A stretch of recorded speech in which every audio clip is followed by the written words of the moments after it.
27 अक्टूबर 2024 आत्मिक प्यार की मूर्ति बन शिक्षा और सहयोग साथ साथ दो। विशेष मधुबन निवासी भाई बहनों से मुलाकात।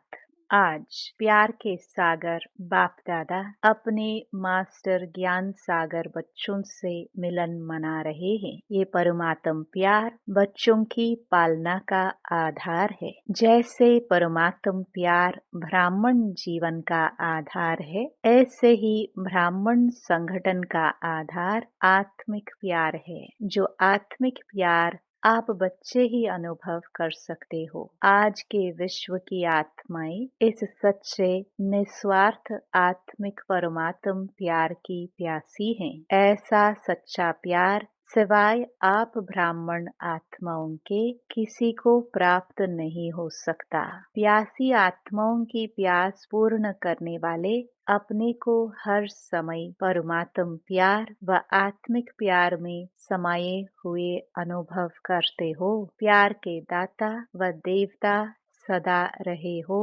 चलते फिरते आत्मिक प्यार की वृत्ति, दृष्टि, बोल, संबंध, संपर्क अर्थात कर्म अनुभव करते हो। कैसे भी आत्मा हो, लेकिन आप ब्राह्मणों की नेचुरल वृत्ति ब्राह्मण नेचर बन गई है, बनानी पड़ती है या बन गई है।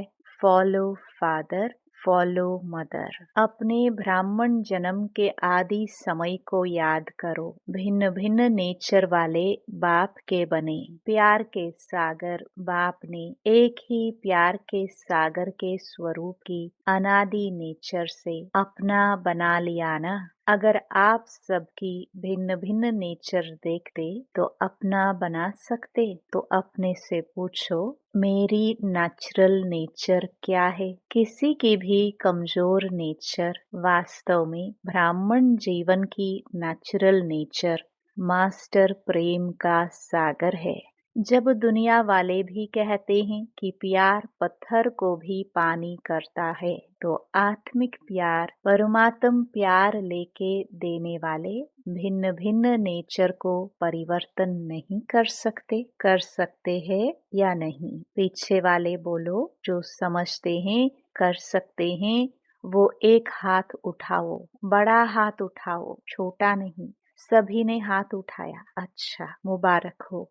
फिर सरकमस्टेंस आते हैं। सरकमस्टेंस तो आने ही हैं। ये तो ब्राह्मण जीवन के रास्ते की साइड सीन्स हैं, और साइड सीन कभी एक जैसे नहीं होते हैं। कोई सुंदर भी होती हैं, कोई गंदगी की भी होती है, लेकिन पार करना राही का काम है, न कि साइड सीन बदलने की बात है। तो बाप दादा क्या चाहते हैं? सब जानने में तो होशियार हो गए हो ना। आज मधुबन निवासियों को विशेष चांस मिला है। गोल्डन चांस है ना। अच्छा, इस गोल्डन चांस का रिटर्न क्या? बड़े उमंग उत्साह से चांस लिया है। वैसे नीचे बैठने वाले भी मधुबन निवासी हैं। मधुबन निवासी भाई बहनों के अलावा अन्य सभी पांडव भवन में मुरली सुन रहे हैं, लेकिन आज सिर्फ ग्रुप को मिलने का चांस है।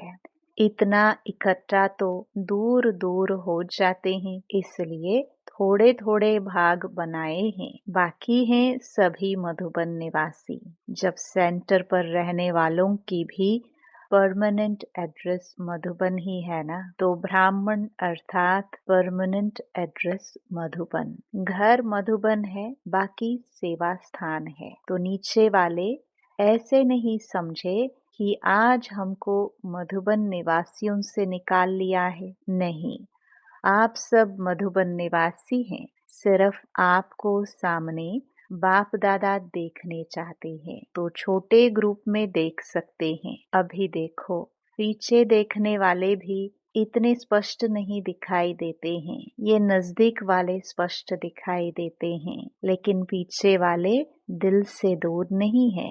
नीचे वाले भी दिल से दूर नहीं है। तो बाप दादा यही चाहते हैं कि वर्तमान समय प्रमाण लव और लॉ का बैलेंस रखना पड़ता है, लेकिन लॉ और लव का बैलेंस मिल करके लॉ नहीं लगे, लॉ में भी लव महसूस हो। जैसे साकार स्वरूप में बाप को देखा, लॉ के साथ लव इतना दिया जो हर एक के मुख से यही निकलता कि बाबा का मेरे से प्यार है, मेरा बाबा है।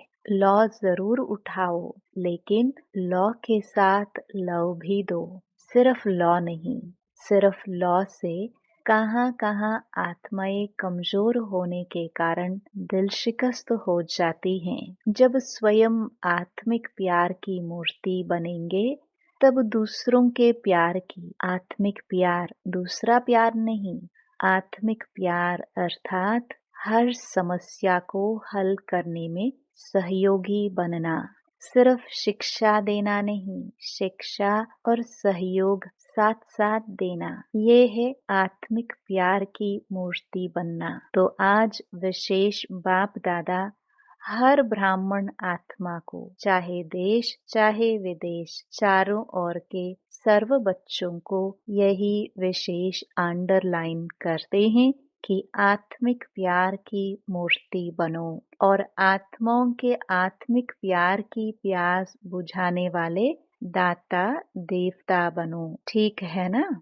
अच्छा, फिर बाप दादा ने मधुबन वालों से चिट-चैट की तथा सभी को नजर से निहाल करते दृष्टि दी। हॉस्पिटल आबू निवासी तथा पार्टियों से अव्यक्त बाप दादा की मुलाकात। सभी अपने को खुशनसीब समझते हो। सारे विश्व में सबसे बड़े ते बड़ा नसीब किसका है? हर एक क्या समझते हैं कि सबसे बड़े ते बड़ा नसीब मेरा है।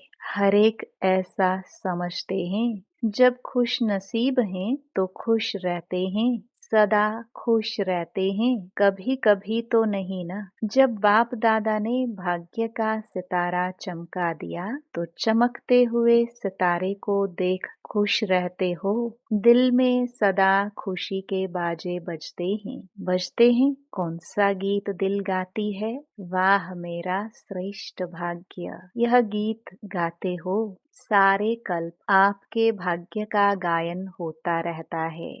आधा कल्प भाग्य की प्रारब्ध भोगते हो और आधा कल्प आपके भाग्य का गायन अनेक आत्माएं गाती रहती हैं। सबसे विशेष बात है कि बाप को सारे विश्व में से कौन पसंद आया? आप पसंद आए ना। कितनी आत्माएं हैं, लेकिन आप ही पसंद आए। जिसको भगवान ने पसंद कर लिया, उससे ज्यादा क्या होगा। तो सदा बाप के साथ अपना भाग्य भी याद रखो। भगवान और भाग्य, सारे कल्प में ऐसी कोई आत्मा होगी जिसको रोज याद प्यार मिले, प्रभु प्यार मिले, रोज याद प्यार मिलता है ना।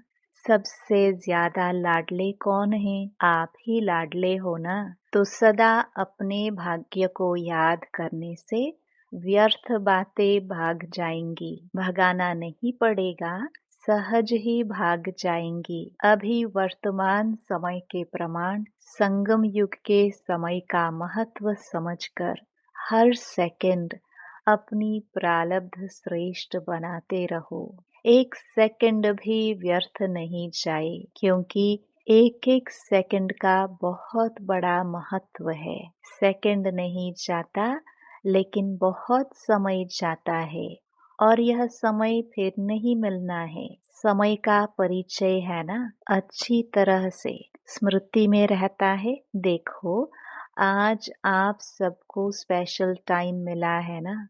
अगर इकट्ठे आते तो दिखाई भी नहीं देते। अभी देख तो रहे हैं कौन कौन है।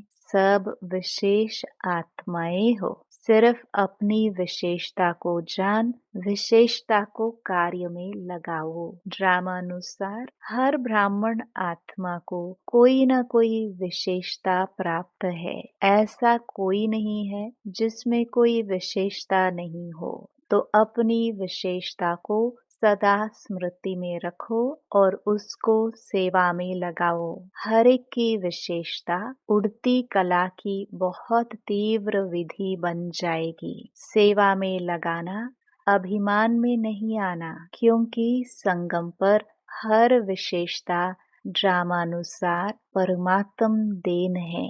परमात्म देन में अभिमान नहीं आएगा। जैसे प्रसाद होता है ना, उसको कोई अपना नहीं कहेगा कि मेरा प्रसाद है, प्रभु प्रसाद है। ये विशेषताएं भी प्रभु प्रसाद हैं। प्रसाद सिर्फ अपने प्रति नहीं यूज किया जाता है, बांटा जाता है। बांटते हो, महादानी हो, वरदानी भी हो। पांडव भी वरदानी महादानी है, शक्तियां भी महादानी है। 1-2 घंटे के महादानी नहीं, खुला भंडार। इसलिए बाप को भोला भंडारी कहते हैं। खुला भंडार है ना। आत्माओं को अंजलि देते जाओ। कितनी बड़ी लाइन है भिखारियों की, और आपके पास कितना भरपूर भंडार है, अखूट भंडार है। खोजने वाला है क्या? बांटने में इकोनॉमी तो नहीं करते, इसमें फ्राक दिली से बांटो। व्यर्थ गवाने में इकोनॉमी करो, लेकिन बांटने में खुली दिल से बांटो। सभी खुश हैं। कभी कभी थोड़ा थोड़ा होता है, कभी मूड ऑफ, कभी मूड बहुत खुश। ऐसे तो नहीं ना। Follow father. बाप दादा मूड ऑफ करता है क्या? तो फॉलो फादर है ना। बाप दादा के पास स्पेशल ब्राह्मण बच्चों के लिए टीवी है। उसमें सबकी भिन्न भिन्न मूड आती है। कितना मजा आता होगा देखने में। सदा महादानी बनने वाले की मूड बदलती नहीं है। दाता है ना, देते जाओ। देवता बनने वाले माना देने वाले, लेवता नहीं देवता। कितने बार देवता बने हो? अनेक बार बने हो ना। तो देवता अर्थात देने के संस्कार वाले। कोई कुछ भी दे, लेकिन आप सुख की अंजलि, शांति की अंजलि, प्रेम की अंजलि दो। लोगों के पास है ही दुख अशांति, तो क्या देंगे? वो ही देंगे ना। और आपके पास क्या है? सुख शांति। सब ठीक है ना। अच्छा, मिलन मनाया, ऐसे तो नहीं समझते हम तो पीछे आए, स्पेशल आए हो। नजदीक तो मधुबन के रह रहे हो। मधुबन का घेराव तो अच्छा किया है। हॉस्पिटल वाले भी सेवा अच्छी कर रहे हैं। शांतिवन के भी बहुत हैं। पार्टी वाले सिखिलदे हैं, थोड़े हैं, इसलिए सिखिलदे हैं।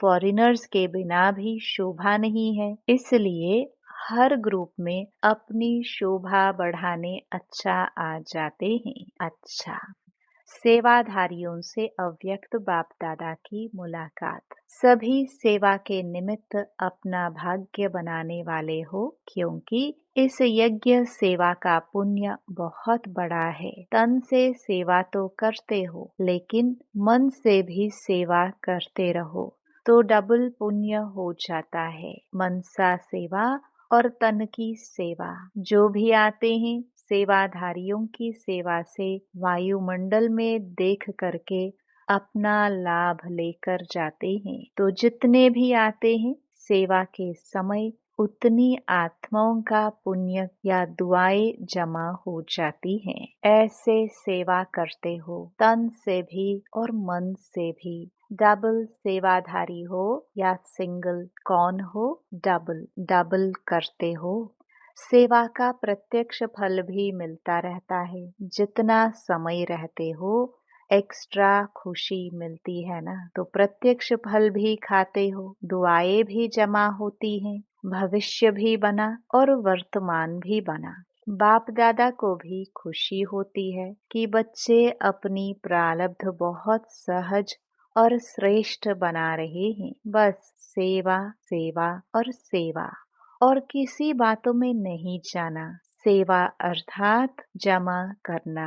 जितना भी समय मिलता है तो डबल कमाई करो, प्रत्यक्ष फल भी भविष्य भी। सेवा का चांस भी आप आत्माओं को प्राप्त है। सेवाधारियों से बाप दादा का विशेष प्यार होता है, क्योंकि बाप दादा भी विश्व का सेवक है। तो समान हो गए ना। मन को बिजी रखते हो या खाली रखते हो। मधुबन अर्थात याद और सेवा। चलते फिरते मन याद में या सेवा में बिजी रहे।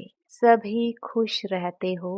कभी कभी वाले तो नहीं हो, सदा खुश रहने वाले। आपकी खुशी को देख दूसरे भी खुश हो जाते हैं। सेवाधारियों को भी टर्न मिला, खुश होना, टर्न मिलाना विशेष। मधुबन वालों के निमित्त आपका भी गोल्डन चांस हो गया। स्वयं सदा स्वमान में रह उड़ते रहो। स्वमान को कभी नहीं छोड़ो। चाहे झाड़ू लगा रहे हो, लेकिन स्वमान क्या है?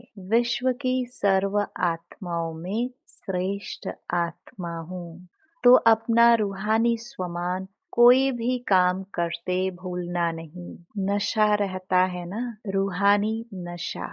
हम किसके बन गए, भाग्य याद रहता है ना, भूलते तो नहीं हो। जितना भी समय सेवा के लिए मिलता है, उतना समय एक एक सेकंड सफल करो। व्यर्थ नहीं जाए, साधारण भी नहीं। रूहानी नशे में, रूहानी प्राप्तियों में समय जाए, ऐसा लक्ष्य रखते हो ना। अच्छा, ओम शांति। वरदान। स्नेह की उड़ान द्वारा सदा समीपता का अनुभव करने वाले स्नेही मूर्त भव। सभी बच्चों में बाप दादा का स्नेह समाया हुआ है। स्नेह की शक्ति से सभी आगे उड़ते जा रहे हैं। स्नेह की उड़ान तन व मन से, दिल से बाप के समीप ले आती है। भल ज्ञान योग धारणा में सब यथाशक्ति नंबरवार हैं, लेकिन स्नेह में हर एक नंबर 1 है। यह स्नेह ही ब्राह्मण जीवन प्रदान करने का मूल आधार है। स्नेह का अर्थ है पास रहना, पास होना और हर परिस्थिति को बहुत सहज पास करना। स्लोगन। अपनी नजरों में बाप को संभालो तो माया की नजर से बच जाएंगे। ओम शांति।